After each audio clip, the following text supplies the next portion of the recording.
Friends, आप सभी का स्वागत करता हूं आपके अपने हमारे चैनल पर। मैं हूं कमलेश। फ्रेंड्स, आज के इस वीडियो में आप सीखेंगे कि एक्सेल में कैसे आप डेटा का एनालाइज कर सकते हैं।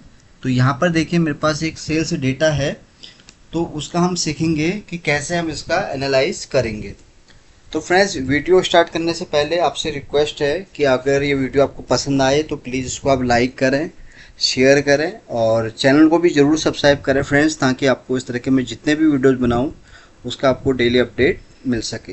तो फ्रेंड्स, एक्सेल में या हम किसी भी डेटाबेस में जब हम काम करते हैं तो सबसे बड़ा हमारे साथ चैलेंज ये आता है कि हमारे पास अगर कोई डेटा होता है तो उसको हम कैसे एनालाइज करें। अब एनालाइज मीन्स क्या है?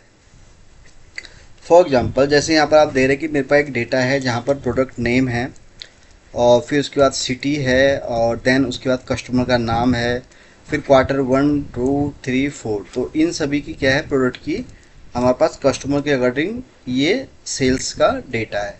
अब प्रॉब्लम ये आती है कि अगर हमारे पास डेटा, जैसे अभी ये डेटा आप देख रहे हैं कि इसमें कुछ तकरीबन 277 रिकॉर्ड है, तो ये फिर भी छोटा डेटा है। अगर बल्क डेटा अगर हो तो हम कैसे उसको एनालाइज करेंगे।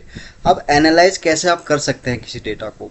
देखिए, अगर डेटा आपके पास बल्क में है तो उसको तो आपको पॉसिबल नहीं है कि उसको आप एनालाइज कर सकें। तो उसके लिए आपको उसको क्या है, सबसे पहले समराइज करना पड़ेगा। अब समराइज कैसे होगा कि सबसे पहले समराइज कैसे होगा कि आपको ये पता होना चाहिए कि अगर हमारे पास कोई डेटा है तो उसमें से हमें क्या रिक्वायरमेंट है, यानी कि हम उस डेटा से हम क्या क्या चीज़ें हमें चाहिए। तो फॉर एग्जांपल, जैसे यहाँ पर मेरे पास डेटा बेस है, तो अब डेटा मेरे पास है, अब इसको हम एक एक करके तो एनालाइज कर नहीं सकते हैं। तो उसको एनालाइज करने के हमें ये पता होना चाहिए कि हमें एक्चुअली इस डेटा के बेस पर हमें क्या क्या चीज़ें एनालाइज करनी है। तो सबसे बड़ी बात आती है ये वाली। जब आपको ये चीज़ पता चल जाती है कि हमें क्या क्या चीज़ एनालाइज करना होता है, फिर उसके बाद जो है आप किसी भी डेटा को बड़े आराम से एनालाइज कर सकते हैं। ये तो मैंने आपको बेसिक बताया। तो अब इसको हम प्रेटेनली सीख लेते हैं। तो यहाँ पर जैसे हमारे पास प्रोडक्ट नेम है, सिटी है, कस्टमर है और उनकी क्वार्टर 1 से लेके क्वार्टर 4 तक की सेल है। अब इसमें से हम क्या क्या डेटा एनालाइज कर सकते हैं। पहला क्या एनालाइज कर सकते हैं वो हम यहाँ दे लेते हैं। तो यहाँ पहले हम बना लेते हैं एक पैरामीटर, उसके हिसाब से हम इस पर करेंगे काम। तो पहला पॉइंट क्या आएगा, तो हमेशा जब भी आप कोई भी डेटा एनालाइज कर ले तो पहले आप एक पॉइंट बना लें कि हमें किसी भी डेटा पे क्या क्या उसमें एनालाइज करना है। तो जैसे हमारे पास डेटा यहाँ पर क्या है, सेल का डेटा है प्रोडक्ट के हिसाब से। सबसे पहले हमारा यहाँ एनालाइज क्या होगा इस डेटा के हिसाब से, प्रोडक्ट वाइज सेल। तो एक तो हम ये है कि इससे हम ये एनालाइज कर सकते हैं कि अगर कोई प्रोडक्ट है, जितने भी प्रोडक्ट हैं, तो हमें इन सभी की यहाँ पर सेल चाहिए।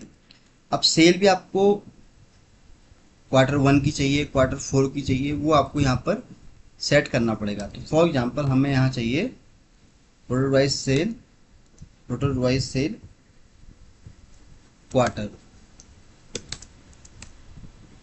ठीक है, तो हम इसको क्वार्टरली इस रिपोर्ट को यहाँ पर प्रिपेयर। तो पहला तो हमारा ये कंसर्न यहाँ क्लियर होगा कि हमें यहाँ रिपोर्ट चाहिए प्रोडक्ट वाइज, वो भी क्वार्टरली। अब क्वार्टरली में क्या है, यहाँ पर क्वार्टर 1 से लेके क्वार्टर 4 तक की बात होगी। दूसरा, एक तो हो गया हमारा ये। दूसरा, हम इसमें और क्या एनालाइज कर सकते हैं, सिटी वाइज सेल। ठीक है, तो ये पॉइंट में लिखते जा रहा हूँ, फिर हम इस पर करेंगे काम। थर्ड, अब यहाँ पर क्या, हमने प्रोडक्ट वाइज सेल निकाल ली, सिटी के हिसाब से सेल निकाल ली। देन फिर क्या हो सकता है इसमें, फिर हम इसमें कैलकुलेट कर सकते हैं कस्टमर के हिसाब से भी हम यहाँ सेल निकाल सकते हैं, कस्टमर वाइज सेल। तो 3 पॉइंट तो हमने यहाँ कर दिया। फोर्थ, फिर टॉप प्रोडक्ट वाइज सेल, एक तो हम इसमें ये निकाल सकते हैं। फिफ्थ, पॉइंट बहुत सारे बन सकते हैं। बॉटम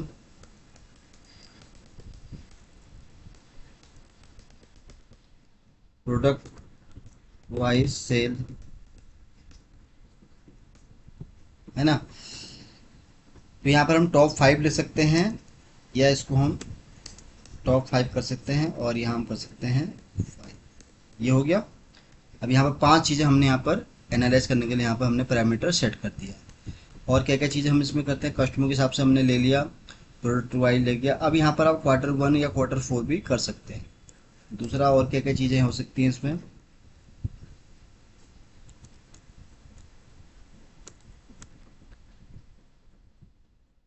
सिटी वाइज हमने कर लिया, प्रोडक्ट कस्टमर वाइज कर लिया, और प्रोडक्ट के हिसाब से कर लिया। तो अभी मुझे लगता है कि हम इसमें ये चीज़ें कर सकते हैं, बाकी और भी चीज़ें इसमें निकल सकती हैं, बट बेसिकली मुझे जो लगता है कि इसमें हम ये कर सकते हैं। टोटल यहाँ पर क्या है, छठा, टोटल कितने प्रोडक्ट हैं ये भी हम यहाँ से निकाल सकते हैं, क्योंकि यहाँ पर देखिए बहुत सारे प्रोडक्ट हैं। तो इसको अगर हम नहीं भी रखें तो इतना नीड नहीं है, क्योंकि वो जब हम निकालेंगे तो उसमें हम टोटल पता चल जाएगा। तो आई थिंक इसकी नीड नहीं है। तो यहाँ पर फ्रेंड्स मैंने सबसे पहले क्या किया, डेटा को किसी भी एनालिसिस करने के लिए आपको पहले पॉइंट बना लेने हैं कि आपको एक्चुअली उस डेटा में से क्या क्या चीज़ें चाहिए। तो पहला हमारा यहाँ टास्क है कि हमें यहाँ product wise sales, quarterly sale चाहिए। तो हमारा हो गया टास्क, ठीक है। तो ये हो गई हमारी टास्क की लिस्ट। अब इसको हम स्टेटस यहाँ डन करेंगे, एक तरफ हो जाएगा हमारा स्टेटस। तो पहला हमारा क्या है, प्रोडक्ट वाइज क्वार्टरली सेल। तो इसको हम कैसे बनाएंगे, तो उसके लिए हम क्या करेंगे, डेटा को पूरा सेलेक्ट कर लेते हैं, देन फिर इंसर्ट में आएंगे, फिर pivot table, from table range हमने सेलेक्ट कर लिया, दैट्स इट। अब सबसे पहले हम यहाँ लेंगे product, then Q1, Q2, Q3, Q4। तो ये देखिए बड़ी आसान और सिंपल तरीके से हमारा ये पहला वाला स्टेप जो है कंप्लीट हो गया है। अब इसको थोड़ा मैं फॉन्ट साइज बढ़ा देता हूँ। तो यहाँ पर अब इसको हम थोड़ा सही से ऑर्गेनाइज करेंगे। तो ये देखिए फ्रेंड्स हमारे पास सेल निकल के आ गई है। तो ये हो जाएंगे हमारे प्रोडक्ट, ठीक है।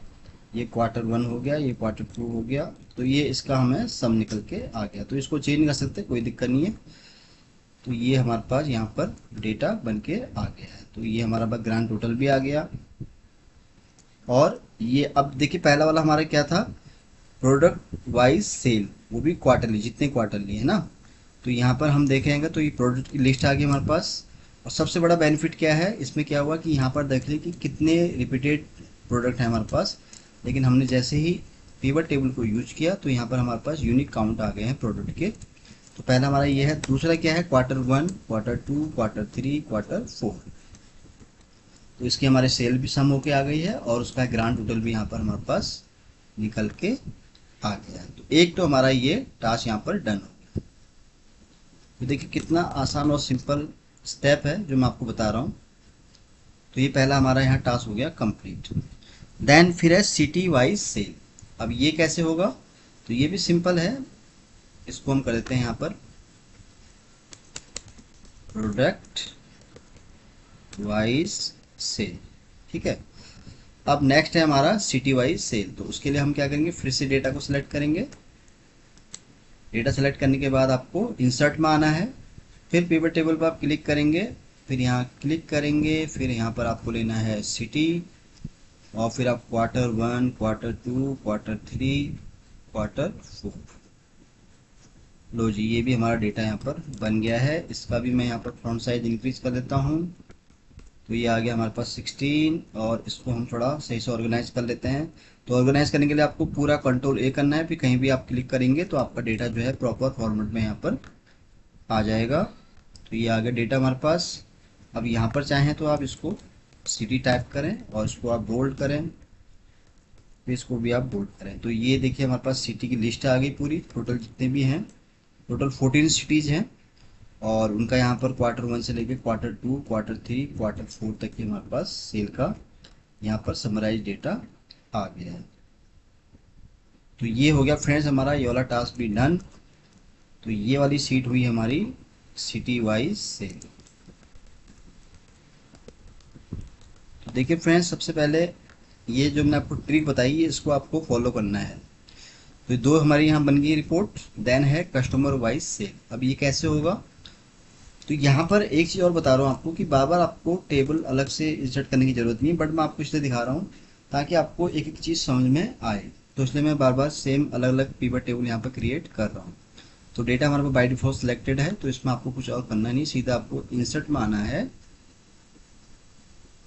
टेबल के अंदर, फिर आप यहाँ पर आएंगे ओके। देन अब कस्टमर के हिसाब से हमें सेल चाहिए, तो ये कस्टमर नेम की एंट्री आ गई सारी, Q1, Q2, Q3, Q4। तो ये देखिए सभी का हमारे पास यहाँ पर कस्टमर का नेम आ गया, उसकी सेल आ गई है। अब इसको हम थोड़ा सेंट्रलाइज करेंगे, फ़ॉन्ट साइज इसका इंक्रीज कर लेते हैं 6।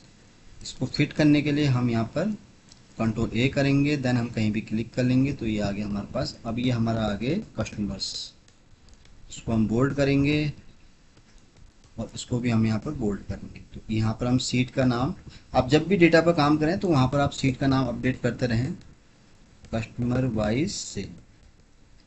तो ये तीसरी रिपोर्ट भी हमारे पास आएगी, ये कस्टमर के नेम आ गए सारे हमारे पास, Q1, Q2, Q3, Q4।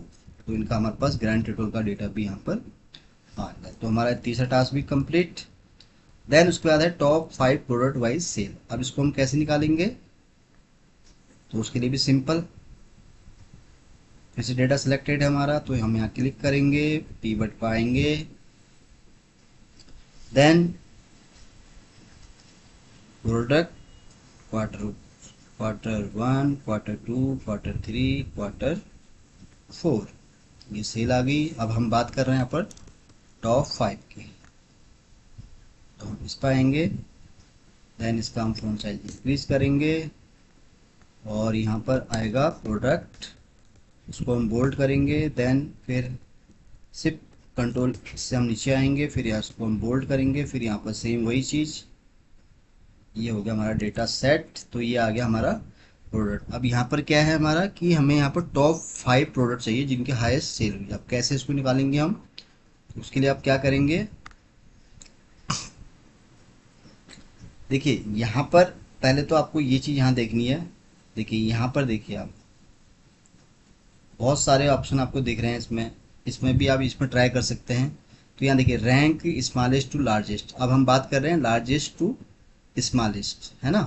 तो उसके लिए आप इस पर क्लिक करेंगे तो ये देखिए ये आ गया प्रोडक्ट। तो इसको हमें नहीं करना, आपको क्या करना है, इसको क्लिक करेंगे आप, तो यहाँ पर देखिए लेबल फिल्टर हैं, तो यहाँ पर देखिए इस तरह से आ गए हैं। ये देखिए यहाँ पर आप अपने हिसाब से सेट कर सकते हैं। ये मैं इसलिए बता रहा हूँ आपको कि इसकी चीज़ें, इसके अंदर और भी काफ़ी चीज़ें हैं। अब हम बात कर रहे हैं यहाँ पर टॉप 5 की, तो यहाँ पर टॉप 5 है, तो हम यहाँ लेके चल रहे हैं 5, ठीक है। एंड तो यहाँ पर देखिए यहाँ पर क्या है, सारे क्वार्टर आप इकट्ठे सेलेक्ट नहीं कर सकते, यहाँ पर आपको हर क्वार्टर के लिए अलग अलग यहाँ अप्लाई करना पड़ेगा। अगर आपको Q1 के हिसाब से टॉप 5 चाहिए तो आप ओके करेंगे, तो ये देखिए उसके टॉप 5 यहाँ पर आ गए। तो सिमिलरली इसने सभी के लिए अप्लाई कर दिया है, यानी कि Q1 से लेके Q4 तक की हमारे पास यहाँ पर सेल आ गई है। मैं अंडू करूँ एक बार फिर से आपको दिखाता हूँ। तो यहाँ पर आपको इस पर आना है वैल्यू वाले फिल्टर पर, यहाँ पर टॉप पर 10 पर क्लिक करना है। अगर आपको 10 चाहिए तो 10 रखेंगे, अगर 5 रखने हैं तो 5। तो पहले सम हम Q1 के बेस पे हुआ था, हम 2 के बेस पे यहाँ करते हैं ओके। तो ये देखिए हमारे पास ये आ गया हमारे पास टॉप 5। तो हमारा जो सेकेंड वाला था वो ये था, तो ये भी हो गया हमारा डन। तो इसका हम सीट का नाम रखेंगे ये वाला सेम, और इसी को हम यहाँ पर करेंगे डन। तो ये भी हो गया डन हमारा, सॉरी ये नहीं था, मैंने गलत कर दिया। तो मैं इसको अंडू करता हूँ, इसको चेक करते हैं कि हमने कहाँ किया था। हाँ वो ये वाली है सीट, तो ये प्रोडक्ट वाइज वाली सेल इसी में ही हो गया है। अच्छा हमने गलत कर दिया, इसको मैं ये हमारा आ जाएगा, रीनेम कर देता हूँ टॉप 5। तो ये लिख दिया मैंने ऐसे। अब इसको हम कर देते हैं प्रोडक्ट वाइज सेल। देखिए होगी ना कन्फ्यूजन। तो आपको जब भी डेटा एनालाइज करना है तो उसमें आप हैंड टू हैंड उसमें अपडेट करें तो भी आपको याद रहेगा। तो ये हमारे पास टॉप 5 आ गए फ्रेंड्स, ये हो गया हमारा टास्क कंप्लीट। तो यहाँ पे हो गया डन। अब हम बात करते हैं बॉटम की, है ना। तो बॉटम कैसे निकला, फिर वही आपको सोर्स डेटा में आना है, बाय डिफॉल्ट सिलेक्टेड है, फिर आपको पिवट टेबल में आना है फिर से ओके। फिर हम प्रोडक्ट की बात कर रहे हैं, तो Q1, Q2, Q3, Q4। तो डेटा आ गया हमारे पास बनके। अब इसको हम फिर से वही सेंट्रलाइज करेंगे, फ़ॉन्ट साइज इंक्रीज करेंगे, फिर कंट्रोल ए करेंगे। कंट्रोल ए से क्या होगा कि हम कहीं भी क्लिक करेंगे तो डेटा आपका सेट हो जाएगा।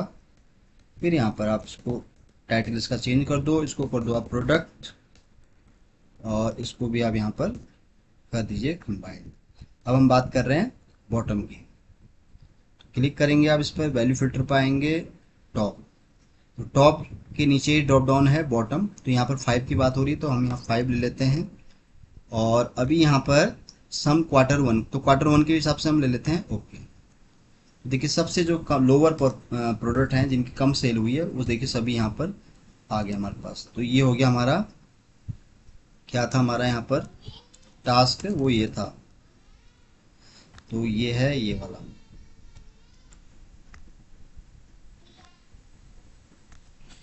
तो ये टास्क हो गया हमारा कंप्लीट। तो आपने देखा फ्रेंड्स कि कितना आसान और सिंपल है किसी भी डेटा को एनालाइज करना। तो सबसे पहले आपको ये याद रखना माइंड में कि जब भी आप किसी भी डेटा का एनालाइज करें तो नॉर्मली क्या होता है कि हमें जब कोई डेटा दिया जाता है एनालाइज, तो हम बड़ा कंफ्यूज रहते हैं कि उसमें हम क्या एनालाइज करें। तो सबसे पहले आपको ये पता होना चाहिए कि किस डेटा में से आपको क्या रिक्वायरमेंट है। तो जो भी रिक्वायरमेंट है उसको आपको एक अलग शीट में इस तरह से लिख लेना है जैसे मैंने यहाँ बताया। तो यहाँ पर सबसे हमने प्रोडक्ट वाइज सेल निकाल ली, सभी क्वार्टरली की सिटी वाइज के हिसाब से निकाल लिया, फिर कस्टमर के हिसाब से भी निकाल लिया, फिर टॉप 5 प्रोडक्ट भी हमने निकाल लिए हैं, फिर यहाँ बॉटम भी हमने निकाल लिए हैं। जैसे हम बात करें अगर पहली, तो देखिए ये वाला डेटा था हमारे पास, तो एक डेटा से हमने कितनी सारी यहाँ पर चीज़ें एनालाइज कर ली। तो ये बॉटम 5 आ गया हमारे पास, फिर यहाँ प्रोडक्ट वाइज सेल आ गई है सभी क्वार्टर की, फिर कस्टमर के हिसाब से भी सेल आ गई हमारे पास, फिर यहाँ पर हमारे पास सिटी के हिसाब से तो हम आए गए, फिर यहाँ पर है हमारे पास टॉप जो ऐसे 5 प्रोडक्ट हैं जिनकी ज़्यादा सेल हुई है सभी क्वार्टर्स में, तो उसका भी हमारे पास डेटा यहाँ पर आ गया। तो सिटी के हिसाब से भी हमारे पास डेटा सारा आ गया, जितनी भी सिटीज़ थी, तो सबका हमारे पास Q1 से लेके Q4 तक का यहाँ पर सेल आ गया है। तो फ्रेंड्स आज के इस वीडियो में मैंने पूरी कोशिश की आपको कि कैसे आप कोई अगर आपके पास डेटा है कैसे उसको आप एनालाइज करेंगे, किन किन ट्रिक से आप उसको एनालाइज कर सकते हैं। तो फ्रेंड्स आज के लिए बस इतना ही है। उम्मीद करता हूँ कि ये वीडियो आपको बहुत पसंद आया होगा। वीडियो अगर अच्छा लगा हो तो प्लीज़ इसको आप लाइक करें, शेयर करें, और चैनल को भी ज़रूर सब्सक्राइब करें फ्रेंड्स, ताकि आपको इस तरह के मैं जितने भी वीडियोज़ बनाऊँ उसका आपको डेली अपडेट मिल सके। तो जल्दी ही आऊँगा फिर से एक नई वीडियो के साथ, तब तक के लिए आप अपने आप को खुश रखें और अपना ध्यान रखें। Thank you so much.